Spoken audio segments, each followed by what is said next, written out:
Okay, so welcome back again sa ating channel. At kung bago pa lang, huwag kakalimutan click and subscribe at pinutin yung bell icon para updated ka sa mga video natin na ilalabas. So, dito, magre-react lang naman tayo sa kumakalat na video daw na skandal ni Samantha. So, I'm not sure kung siya ba to or hindi kasi nga madami ng tricks ngayon sa sa tawag dito sa editing sa mga Android o sa PC ganyan. So, hindi natin alam kung siya nga ba yun o hindi. So, hindi ako nagsasabi na siya to.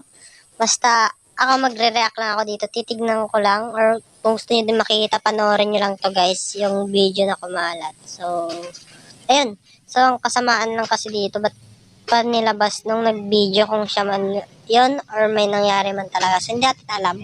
Hindi ko rin alam at walang nakakaalam. Sila lang mismo na or yung nagkalat nun. So, hindi tayo mahuwas dito. Yan. So, si Samantha to. Ayan tala, Samantha yung sa picture. So, dito. Play natin siya. Ayun. So, sa part na to, sobrang liwanag kasi feeling ko, naka-flash ito. Naka-flash na binibideo. At saka madilim dun sa nila, sa so hindi natin alam kung sino yan or siya nga ba, hindi natin alam.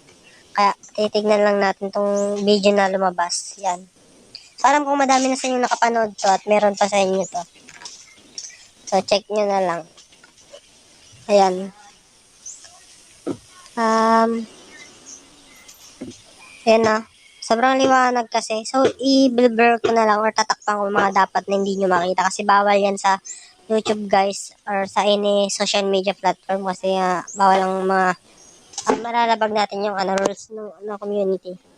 So dito yan. So yan yung mukha, medyo lalabuan ko guys. So hindi parang yung kung siya ba yan or hindi kasi medyo magka-shape naman yung mukha. Hindi na lang natin alam. Yan. So madaming mga dito guys, madami siyang mga picture dito. So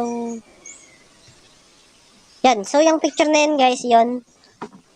Confirm yun na si Samantha at si Basic. So, inamin yun ni ni Samantha pala.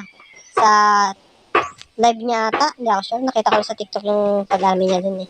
Pero yung sa video, hindi daw siya yun. So, yun. Paniwalaan na lang natin yung ano sinabi nila. Hindi naman natin alam kasi yung anong totoo dyan. Madaming tricks na kasi yung nakakapanloko. Kaya ingat lang tayo sa mga pinagpapaniwal natin. Huwag tayong mag-comment agad sa mga nila kasi hindi natin alam kung ano nga bang nangyayari talaga sa kanila. So, ang daming mga picture dito or mga video. Mapapansin nyo, ayan. So, babalik lang natin ng konti. Tingnan lang natin. Dito lang yung pinakauna talaga, yung sobrang crucial. Ayan. So, Samantha talaga yan, yung nandyan. Pero yung video, iwan ko kung sino yan. Ayan. So, dito, grabe. Alam ko madami sa'yo naghahanap ng video na to. So, ito siya. Pero medyo i-blur ko na siya kasi medyo kalaswaan siya. Yan. Yan, Samantha. Yan, daming mga guys, oh. Daming mga stock doon. Ewan ko kung sino to. Hindi naman natin alam kung si Basic ko yan or ewan, hindi natin kilala.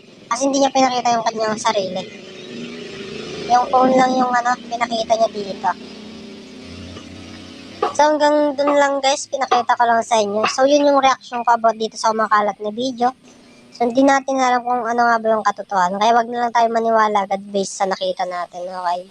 So yun, nakita nyo lang so medyo may kalaswang siya. So yun lang guys. So yan, huwag nyo kakalimutan subscribe and hit the bell icon. See you next video guys.